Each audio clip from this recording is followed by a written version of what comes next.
우리 주님의 위로와 은혜가 무더위 속에서도 하나님 앞에 예배하는 것을 잊지 않으시고 이 자리에 나오신 모든 성도님들에게 가득하시기를 주님의 이름으로 축원합니다.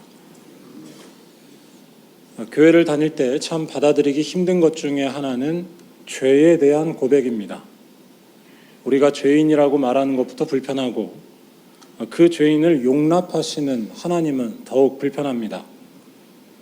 여러분은 이러한 사실, 우리가 죄인이고 또한 죄인을 하나님께서 용납하셨다는 것, 이것을 어떻게 받아들이고 계신가요? 종교적인 시를 많이 쓴 구상이라고 하는 우리나라의 시인이 있습니다. 이분이 쓴 시 중에 자수라는 시가 있습니다. 이 시를 읽어보면 기독교가 말하는 죄에 대해 잘 느낄 수 있습니다. 바로 죄란 자기만 옳다고 여기는 모습, 즉 자기를 하나님처럼 여기려는 막을 수 없는 본성과 집착이라는 것입니다. 제가 시를 한번 읽어드리겠습니다. 그 어린애를 치어 죽인 운전수도 바로 저고요. 그 여인을 교살한 하수인도 바로 저고요. 그 은행 도주범도 바로 저고요. 실은 지금까지 미궁에 빠진 사건이란 사건의 정범이야말로 바로 저울시다. 범행 동기요?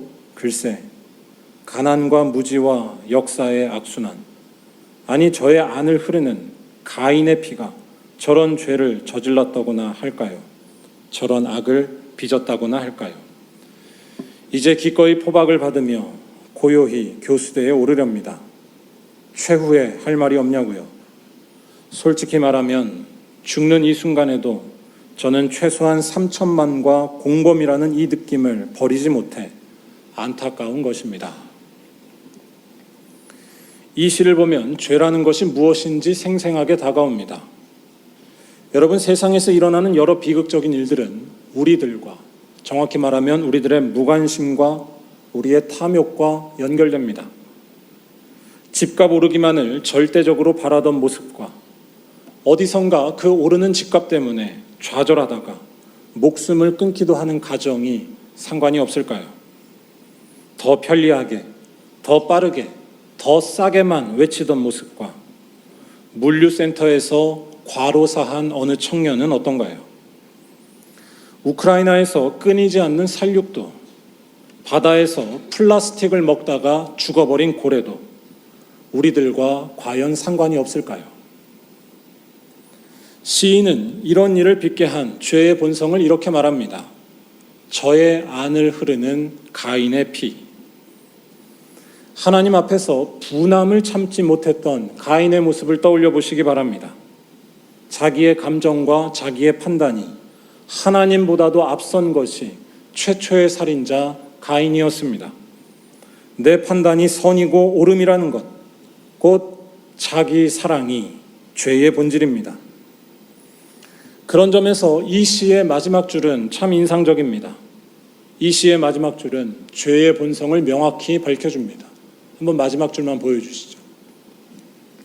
솔직히 말하면 죽는 이 순간에도 저는 최소한 3천만과 공범이라는 이 느낌을 버리지 못해 안타까운 것입니다. 이 말은 일단 우리 모두가 세상의 비극에 대해 책임이 있음을 일깨워줍니다. 그런데 이 마지막 줄은 사실 더 솔직한 이야기, 더 중요한 이야기를 하고 있습니다. 안타깝다고 말하는 것, 즉 나만 잘못이 아니라는 이 말은 결국 또 다른 형태의 자기 사랑, 자기 집중이기 때문입니다. 끝까지 자기를 변호하고 있는 것, 자기는 언제나 무조건 옳다는 것입니다. 즉 자기를 하나님처럼 여기며 매달리는 것입니다. 이런 사실 앞에 우리는 할 말이 없어집니다. 우리의 모습도 다르지 않다는 것을 부인할 수 없기 때문입니다. 성경이 지적하는 죄는 바로 그런 모습입니다.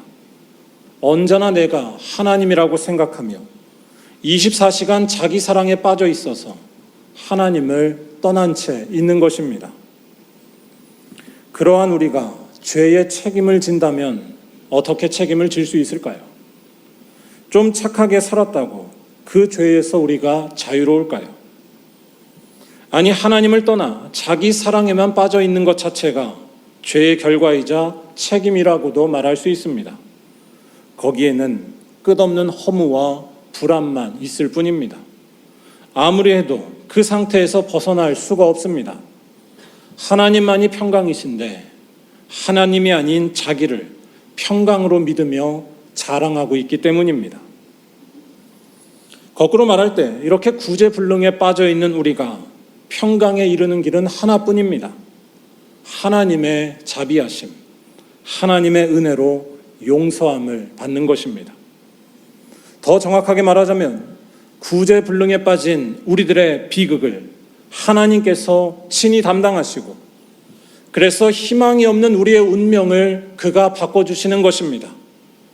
예수 십자가의 보혈로 죄에서 자유함을 얻어 이제는 하나님의 자녀가 되는 것입니다.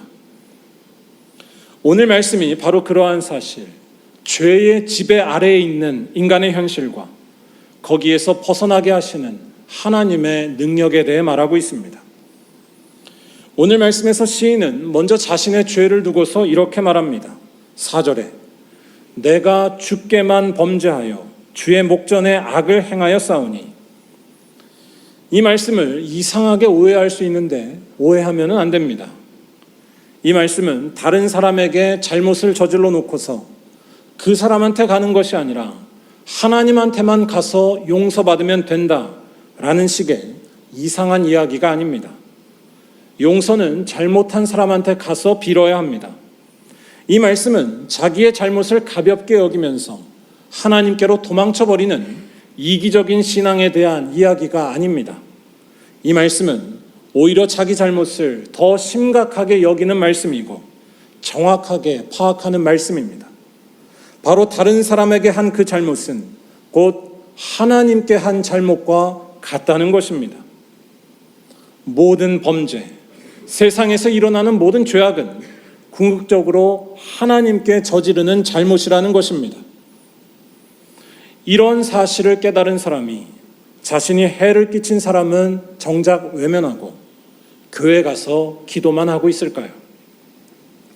다른 이에게 잘못한 것이 하나님께 잘못한 것이라고 믿는다면 더 심각하게 받아들이고 용서를 구하지 않을 수 없습니다. 삭개오처럼 빼앗은 것에 대해서는 갑절로 갚고 소유의 절반을 그동안 괴롭힌 가난한 자들에게 내어주는 것입니다. 자기의 잘못이 하나님에 대한 일임을, 하나님께 반역한 것임을 똑똑히 알기 때문입니다. 그런데 이보다 더 중요한 것은 오늘 말씀의 저자가 자신의 죄가 단순히 하나님께 대한 것임을 깨달은 것에만 있지 않다고 할 수 있습니다. 자신의 죄가 아무리 해도 벗어날 수 없는 강력한 힘이라는 사실에 대해 눈을 뜬 것이었고, 그래서 오직 하나님의 자비, 하나님의 은혜에만 그가 기대고 있다는 것입니다.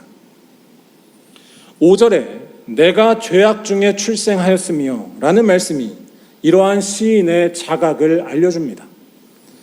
이 말씀도 잘 모르고 볼 때에는 참 불편하고 또 불쾌하기까지 합니다.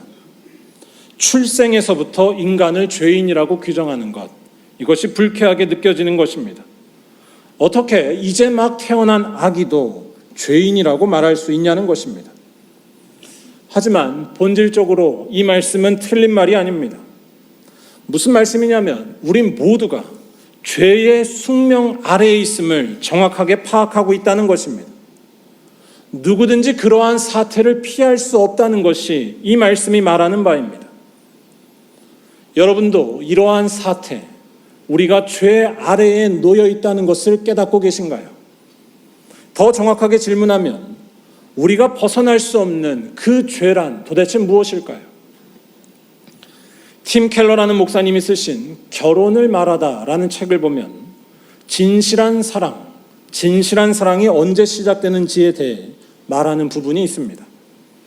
진실한 사랑은 쉽게 말할 때 콩깍지가 벗겨졌을 때 자신의 판단이 믿을 수 없고 무력화되는 그 사실을 깨달았을 때 시작된다라는 것입니다. 무슨 말씀인가 하면 상대방이 내가 그전에 알던 사람이 아니라는 것을 알게 되는 그 순간이 올 때 진실한 사랑이 시작된다는 것입니다. 그리고 이 말을 거꾸로 하면 이렇게 말할 수도 있습니다. 내 판단이 절대적으로 옳다고 여기고 있는 한 우리의 사랑은 진실할 수 없다는 것입니다. 그건 자기 사랑이기 때문입니다. 결혼을 할 때 자기의 판단이 확실하다고 믿지만 그렇지 않다는 것을 깨닫는데 그렇게 오래 걸리지 않는다는 것을 여러분 모두 잘 아실 것입니다. 그런데 그런 때에도 여전히 자기 판단에 매여 있으려 할 때가 너무나 많다는 것입니다. 내가 알던 그 사람, 내 판단이 맞기 때문에 내 판단에 맞는 그 사람을 원하는데 그럴 때 문제가 생기기 시작합니다. 제가 드리는 말씀은 우리의 판단 자체를 다 무시한다는 것이 아닙니다. 우리가 할 수 있는 일을 해야 합니다. 문제는 우리의 판단과 지식을, 우리의 경험을 절대적으로 여긴다는 것입니다. 거기에 의로움이 있고 선이 있고 생명이 있다고 믿는 것입니다. 그런데 그렇지 않습니다. 아니, 그렇게 사랑하는 사람도 사실 다 알지 못하는데 어떻게 우리가 스스로의 판단을 절대적으로 여기며 살아갈 수 있을까요? 그런데 중요한 것은 이런 사실을 망각하고 살아가는 것에서, 즉 자기 판단을 절대적으로 여기며 자기를 하나님으로 여기는 것에서 우리가 벗어날 수 없다는 것입니다. 24시간 자기 집중해서 벗어나기 힘듭니다. 교육이나 사회제도의 개선, 자기 수양 등의 노력이 도움을 줄 수는 있지만 근본적으로 바꾸지는 못합니다. 언제나 죄의 숙명 아래에 놓여 있습니다. 하나님처럼 여기고 싶은 그 욕망이 너무나 강력하고 또한 자연스럽기 때문에, 아니 솔직하게 말하면 너무 달달하기 때문입니다. 결국 이렇게 희망 없는 사태 속에서 시인은 하나님께 간구합니다. 죄에서 벗어날 방법이 없는 상태 속에서 우리의 운명을 바꾸는 길은 오직 하나님의 자비와 은혜뿐이라고, 하나님의 속죄하시는 은총에만 있을 뿐이라고 고백하는 것입니다. 우리 다 함께 7절을 읽어보도록 하겠습니다. 우슬초로 나를 정결하게 하소서. 내가 정하리이다.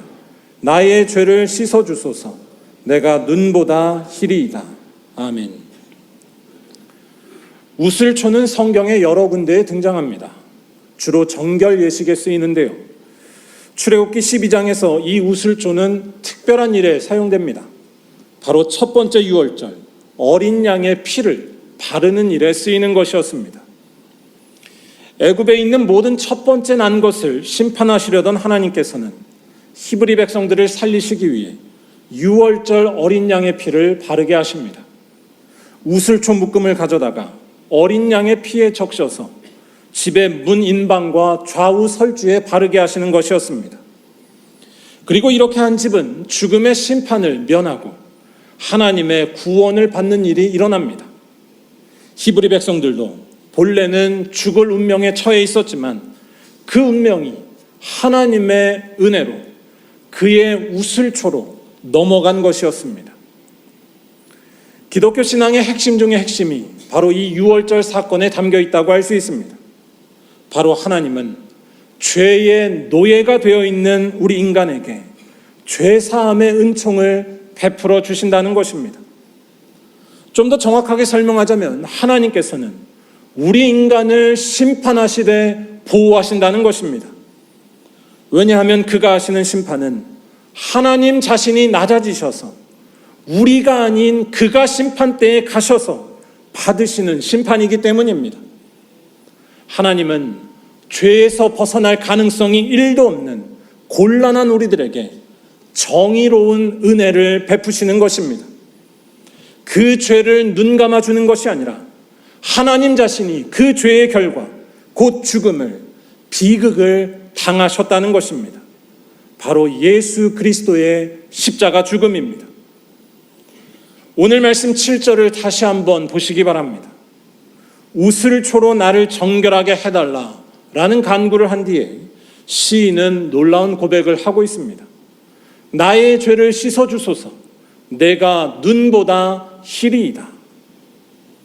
눈보다 희게 될 것이다. 어떻게 이런 고백을 할 수 있을까요? 아니 여러분, 죄가 뼛속 깊이 있는 우리들이 눈보다 희게 된다는 이 말을 여러분들은 정말 믿으시나요? 눈보다 희게 된다는 이 말은 결국 이 모든 일이 하나님 자신이 행하시는 일이라는 것을 알려줍니다.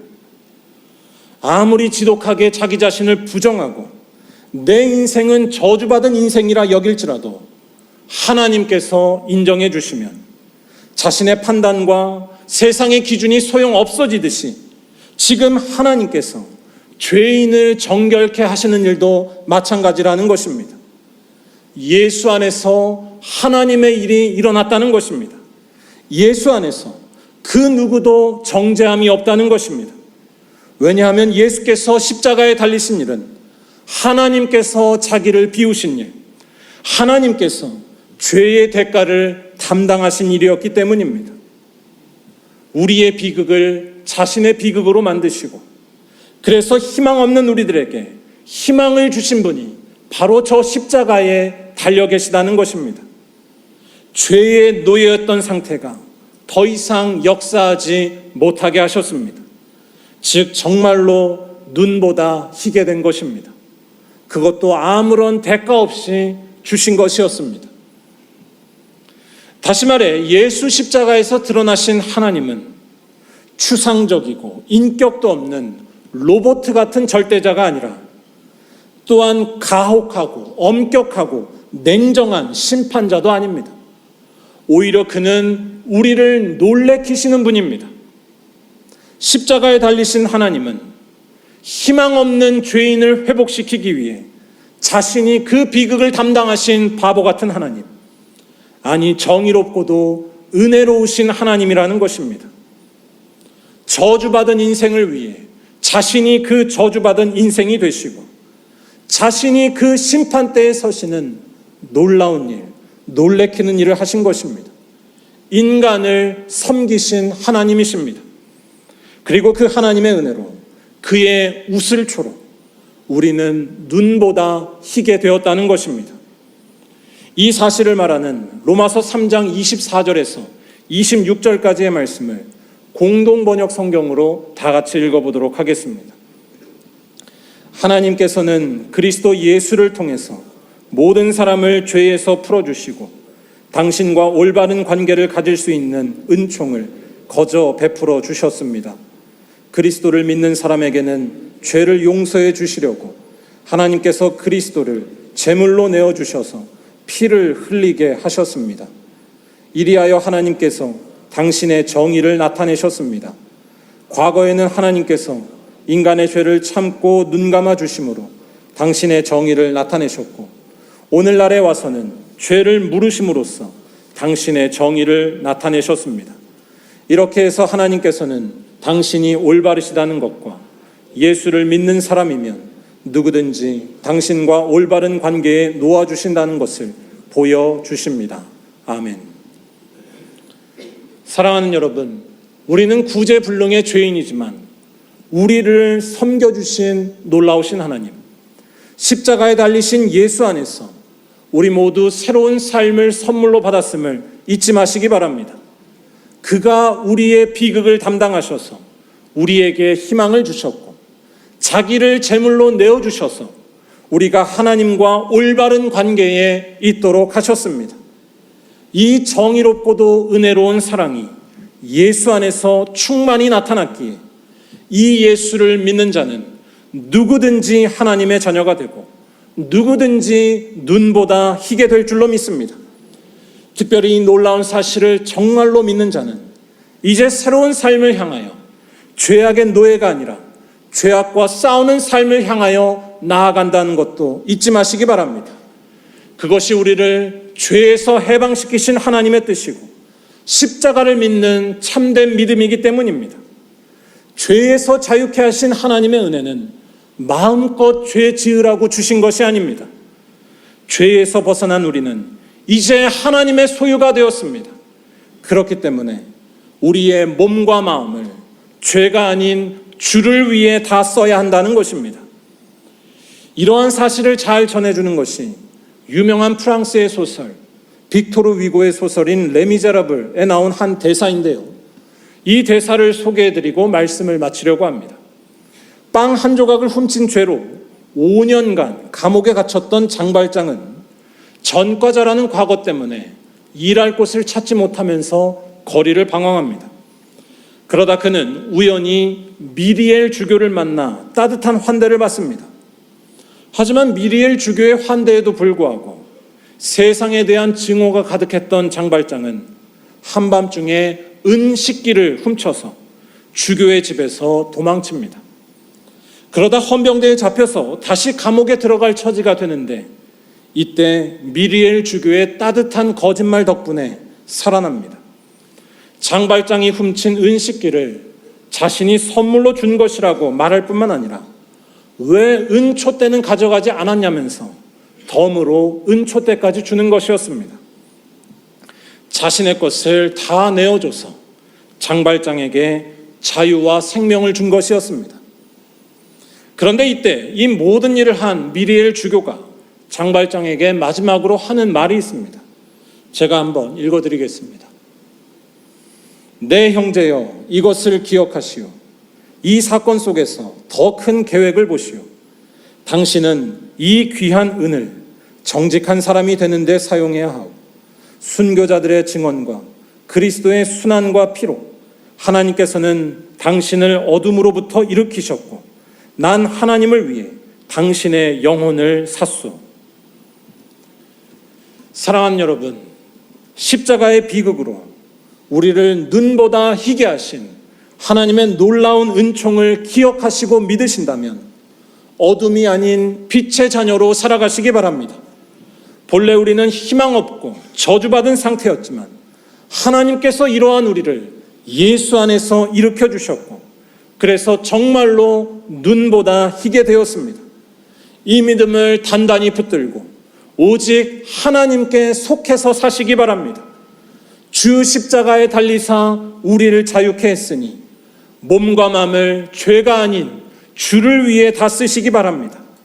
나 자신을 하나님처럼 여기고 싶은 달달한 삶은 다 버리시고 내 옆에 있는 사람들과 세상의 연약한 이들을 섬기는 외로운 삶으로 나아가시기 바랍니다. 예수 따라 자기 사랑이 인생의 목적이 되는 것이 아니라 하나님 사랑이 인생의 목적 되시기 바랍니다. 그리하면 우리의 기쁨이 한량없을 줄로 믿습니다. 그리하면 내게 있는 것을 조금도 부족하게 느끼지 않을 것이며 어떤 일이 와도 서운하지 않을 것이며 십자가에 갈지라도 감사와 평강이 넘칠 줄로 믿습니다. 하나님이 거기에 계시기 때문에 부활하신 예수께서 바로 거기에 찾아가실 것이기 때문입니다. 바라기는 이러한 믿음으로 다시 한번 주님을 위해 살아가는 말리언교회 모든 성도들이 다 되시기를 주님의 이름으로 간절히 축원합니다. 기도하겠습니다.